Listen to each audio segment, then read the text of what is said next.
Hi, this is Islamic Dad here. If you enjoy this channel, please subscribe. It does help me out. I've got a cold, so I'll probably be coughing and sneezing and making weird faces throughout this video.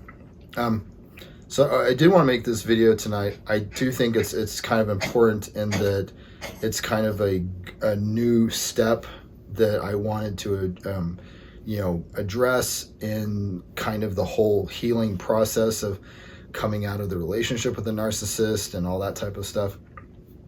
And so I guess, a good example would be, say you have the nightmare experience of being in a relationship with a narcissist, things just explode and you find yourself out of it. You're probably dealing with a trauma bond, but you're like, okay, what the heck was that? What happened? And why do I feel this way? And so you do all this deep dive research, you read everything you can, you watch every video you can, you talk to your friends, and slowly you realize what happened. You learn why you feel the way you do, and you come across videos and articles with like tips on how to heal and good next steps. And the thing that I want to point out though is that when you're going through this process, a lot of it is still pointing back at the narcissist. Say your attention. Why did they do that to me? You may even go a step further and say, what happened to them in their childhood that made them that way?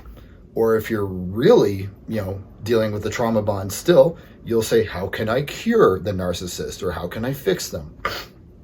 And so the point I want to make is that if you go through all that and you heal, not just where you're in a better place than you were before, but where you can take a lot of your old experiences and even who you were, put that in a box and put it away and just say, no, I'm done. I'm done with that stage of my life. I'm done with that experience. This is the new part. And that's kind of what I wanted to make this video tonight on, was that, I've realized that once you get to a certain point, you no longer have this focus outward. And that's important for going into your next relationship. And I think really going into it in a much healthier fashion, almost, to some extent, almost the opposite of how you got into the relationship with the narcissist. So what I mean by that is, again, taking that attention, that focus away from the narcissist, away from the person you're dating, away from your partner, away from the person that you're trying to ask out, and just direct it back at yourself and say, okay, what do I want in a relationship? What do I find fun in a relationship? What do I find fulfilling in a relationship? What do I expect my partner to do in a relationship?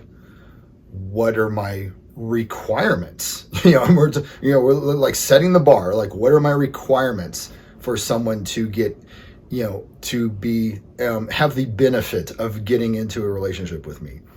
What are my boundaries? What are the lines in the sand that if they cross them, I'm gone. I am out. There's no debate. There's no argument. There's no fight. I'm just gone. What are those points? What are your lines in the sand? And you should be doing all that before you even get into a relationship. But also, once you get into the relationship, you need to remind yourself that the focus is not, okay, what does my partner want? What does my partner need? What does my partner expect? What are they looking for in this relationship?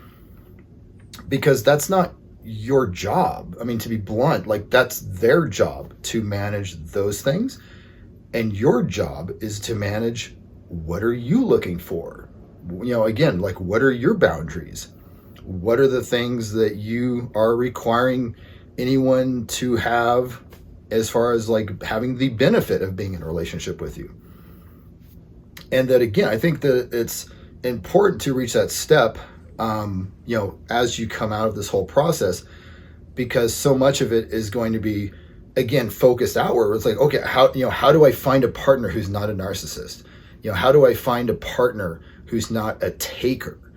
And, how do I find a partner that's not going to manipulate me and take advantage of the fact that I'm so empathic?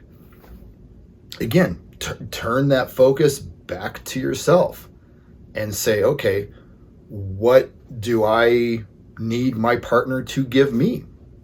What are the things that I really need reciprocity on, or else I'm going to have to leave.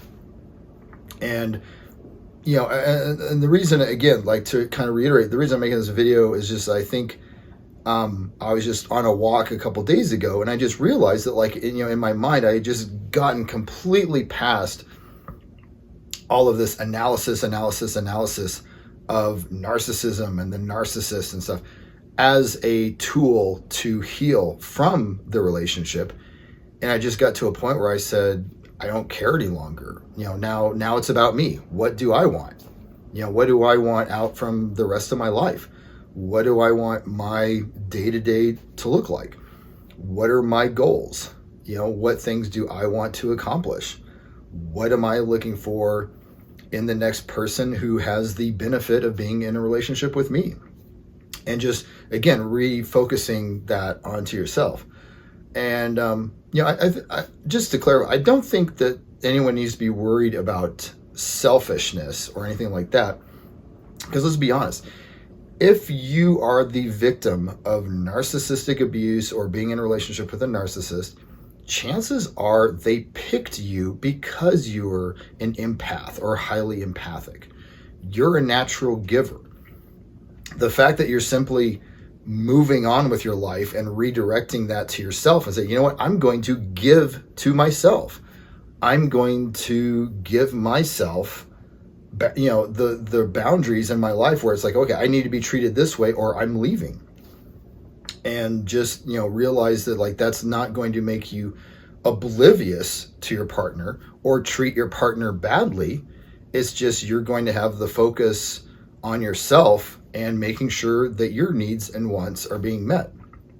So hopefully this video has been helpful. Thanks.